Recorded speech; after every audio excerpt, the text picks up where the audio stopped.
ధ్యాన ముద్రలో స్వయంభువుగా వెలిసిన శ్రీ ఆంజనేయ స్వామి అవతరించిన క్షేత్రమే హైదరాబాద్లోని కర్మన్ ఘాట్ హనుమాన్ ఆలయం. ఇది దేశంలోని అత్యంత అరుదైన ఆలయం. ఆధ్యాత్మిక రహస్యాలను, మరెన్నో మహత్యాలను ఇది కలిగి ఉంది. 1-2 కాదు, ఎన్నో మహత్తుల నిలయమిది. భూత విముక్తి, రుణ విముక్తి, మహారోగ విముక్తి, సత్వర విజయం, సంతానాభివృద్ధికి ఈ ఆలయం ఎంతగానో ఉపకరిస్తుంది. ఈ ఆలయానికి ఎంతో చరిత్ర ఉంది. క్రీస్తు శకం 1148లో కాకతీయ సామ్రాజ్యాన్ని పరిపాలించే రెండో ప్రతాపరుద్రుడు వేటాడుతూ అలసిపోయి ఇక్కడ ఒక రాయిపై విశ్రమించాడట. కొద్దిసేపటికి ఇక లేనాయనా అంటూ స్వరం వినిపించటంతో రాజు కళ్ళు తెరిచి ఆ శబ్దం వచ్చిన చోట వెతకగా ధ్యానాంజనేయ స్వామి విగ్రహం లభ్యమైంది. పరమానంద భరితుడైన రాజు ఆ విగ్రహానికి పూజలు చేసి కోటకు తిరిగి వెళ్లిపోయాడు. ఆ రాత్రి కలలో స్వామివారు అతనికి ప్రత్యక్షమై తనకు ఆలయం నిర్మించమని ఆదేశించారట.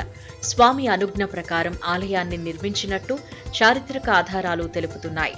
స్వామివారిని అనంతరం కాకతీయ రాజులందరూ ఇష్టదైవంగా పూజించటంతో క్షేత్ర మహిమ అన్ని ప్రాంతాలకు వ్యాపించటంతో భక్తులు వేల సంఖ్యలో స్వామి దర్శనానికి వచ్చేవారు.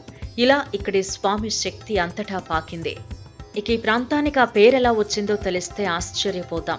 17వ శతాబ్దంలో గోల్కొండ సామ్రాజ్యాన్ని మొఘల్ పాలకుడు ఔరంగజేబ్ స్వాధీనం చేసుకున్నాడు.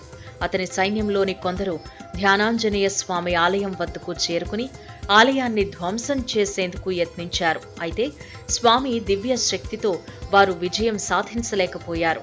ఈ విషయాన్ని తెలుసుకున్న ఔరంగజేబ్ స్వయంగా దాడికి దిగాడు. ఈ క్రమంలో ఆయన ఆలయం వద్దకు చేరుకోగా ఆలయం నుంచి పెద్ద స్వరంతో మందిర్ తోడ్నా హైతో పహలే తుమ్ కరో మన్ ఘట్ అంటే ఆలయాన్ని ధ్వంసం చేయాలనుకుంటే మనస్సును గట్టిగా చేసుకో అని వినిపించింది. దీంతో ఔరంగజేబ్ తనకు కనపడమని కోరగా తాటి చెట్టు కంటే ఎత్తైన స్వామి రూపం కనిపించటంతో అతను భీతిల్లి వెనుతిరిగాడు. కరో మన్ ఘట్ అన్న పేరే కర్మన్ ఘాట్ గా మారింది. స్వామివారి ఆలయంలో నిత్య పూజలు జరుగుతూ ఉంటాయి.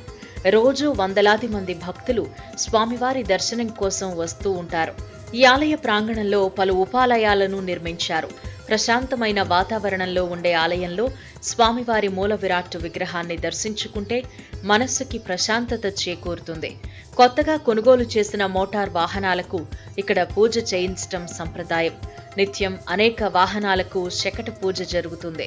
ఈ క్షేత్రాన్ని దర్శించి ఎందరో అటు భక్తిని, ఇటు ముక్తిని, ఆరోగ్య ఐశ్వర్యాలను పొందటం ఈ ఆలయ విశేషంగా పెద్దలు చెబుతారు.